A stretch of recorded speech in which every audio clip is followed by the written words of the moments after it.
Welcome. এসএসসির যে নিয়োগ প্রক্রিয়াটা চলছে, প্যানেলে ফাইনালি কিভাবে রিক্রুটটা হবে বা কারা ডাক পাবে, এটা নিয়ে অনেকেই দেখছি আমাকে প্রশ্ন করেছেন আপনারা। আজকে আপনাদের প্রশ্নটার উত্তর দেওয়ার জন্য খুব ছোট্ট আকারে বলবো যে স্যার, রিটেনের তো নম্বর এবং একাডেমিক দিক দেখিয়ে আমাদের ভাইবা বা ইন্টারভিউতে ডাকা হয়েছে এবং লাস্ট কাট অফ মার্ক যেটা নেমেছে সেই কাট অফে যতজন ছিল সবাইকে তো ডাকা হয়েছে। এটাই সিস্টেম সব সাবজেক্টে। লাস্ট ধরুন 55 নেমেছি, 55 যতজন পেয়েছি তাতে রেশিও 1:1.6 থেকে যদি বেশিও হয়ে যায় কিছু করার নেই, ওই 55 যতজন পেয়েছে সবাইকে ডাকা হচ্ছে। তাহলে ফাইনাল মেরিট লিস্টের ক্ষেত্রে কি হবে? ওই রকম যদি লাস্ট দেখা গেল 100টা পোস্ট আছে, 99 অব্দি এরকম 70 পেয়েছে আর 69 পেয়েছে এরকম 20 জন, তাহলে তো এতজন হয়ে যাচ্ছে। তাহলে কি 20 জনকে নিয়ে নেবে? লাস্ট কাট অফ যা নামবে সে অবধি কি সবাইকে নিয়ে নেবে? এই প্রশ্নটা স্বাভাবিক, আপনারা অনেকেই করেছেন। এক্ষেত্রে কিন্তু এসএসসির একদম স্পষ্ট রুলস আছে, গেজেটে তাদের নোটিফিকেশনে বলে দিয়েছে। কি রুলস? না, এভাবে কিন্তু সেক্ষেত্রে নেওয়া যাবে না। তাহলে ভাই বা ইন্টারভিউতে টাকাটা সহজ হলেও অতজনকে চাকরিটা দেবে কোথায়? পোস্ট নেই তো। যে লাস্ট কাট অফটা যতজন পেয়েছে সে 50 জন, 100 জন, 200 জন সবাইকে ডেকে নিলাম, এইটা করলে সেই পোস্ট কোথায় পাবে? কোন স্কুলে শিক্ষক শিক্ষিকাদের যোগদান করাবে? এইটা কিন্তু হবে না। তার যে স্পষ্ট নির্দেশিকা আপনারা অনেকেই জানেন, আবার হয়তো কেউ কেউ আছেন যাদের ক্ষেত্রে এই বিষয়টা অতটা কোনোদিন আমরা তো জানার চেষ্টা করিনি। এক্ষেত্রে যেটা হবে, ধরুন দেখা গেল টাই হলো, লাস্ট পোস্টের ক্ষেত্রে এটা টাই হয়েছে যে দুজন, লাস্ট একটি আর পোস্ট আছে সেখানে দুজন বা তিনজন একই স্কোর করেছে, সবার স্কোর হয়েছে 80, সাপোজ ধরে নিচ্ছি, মানে রিটেন, একাডেমিক, ডেমো, ইন্টারভিউ সব মিলিয়ে সে তিনজনেই 80 পেয়েছে। তাহলে এবার এর মধ্যে কাকে বাঁচবে? পোস্ট আছে লাস্ট একটা।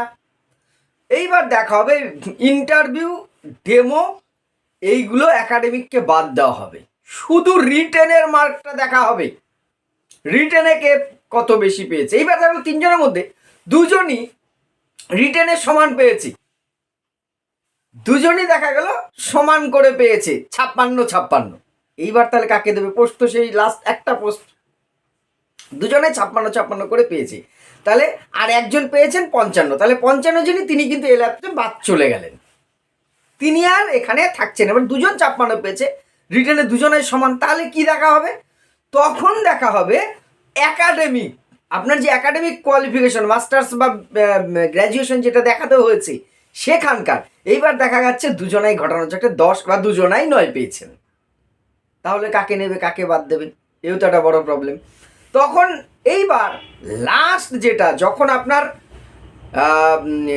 সব এগ্রিগেট অর্থাৎ রিটেন, একাডেমিক, ডেমো, ভাইবা সব মিলেও সমান, তখন দেখা হবে রিটেনেও ইকুয়াল, তখন দেখা হবে একাডেমিকেও দুজন প্রার্থী বা দুজনের বেশি প্রার্থী টাই করেছে যে একই স্কোর পেয়েছে, সেক্ষেত্রে কিন্তু সুযোগ পাবেন দুজনে এবার এক হয়ে গেলে যার ডেট অফ বার্থ মানে আগে, অর্থাৎ যার এজ বেশি।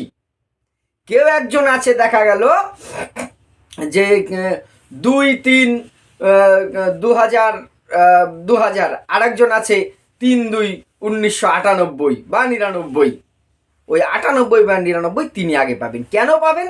যে ওনার এজটা যেহেতু বেশি, ওনার সামনে সুযোগটা কম, তাই ওনাকে সেক্ষেত্রে দেওয়া হবে।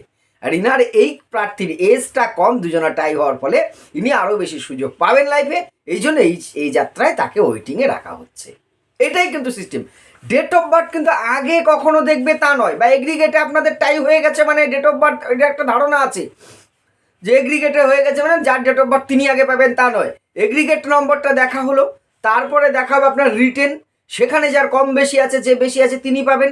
যদি রিটেনেও ইকুয়াল হয় তখন দেখা হবে একাডেমিকেও যদি ইকুয়াল হয় তখন আসবে ডেট অফ বার্থ, অর্থাৎ যিনি সিনিয়র হবেন, যিনি সিনিয়র তিনি সেখানে মনোনীত হবেন। এটাই সিস্টেম। এবং আর একটা কথা কিন্তু স্পষ্ট বলে দেওয়া আছে, এরপর ওয়েটিংয়ে যে গেল, ওয়েটিং মানেই কিন্তু আপনার চাকরির নিশ্চয়তা নয়, আপনি অ্যাপ্রুভাল পাবেন বা অ্যাপয়েন্টমেন্ট পাবেন এর কোনো নিশ্চয়তা কিন্তু নয়। ওয়েটিং লিস্ট, অপেক্ষমান তালিকাটা কি? যদি কোনো প্রার্থী যোগদান না করেন, যারা রেকমেন্ডেশন পেয়েছেন, সেই পোস্টটা যদি ফাঁকা থাকে তখন ওয়েটিংয়ে ওই সিরিয়াল অনুযায়ী সেক্ষেত্রে ডাকা হবে।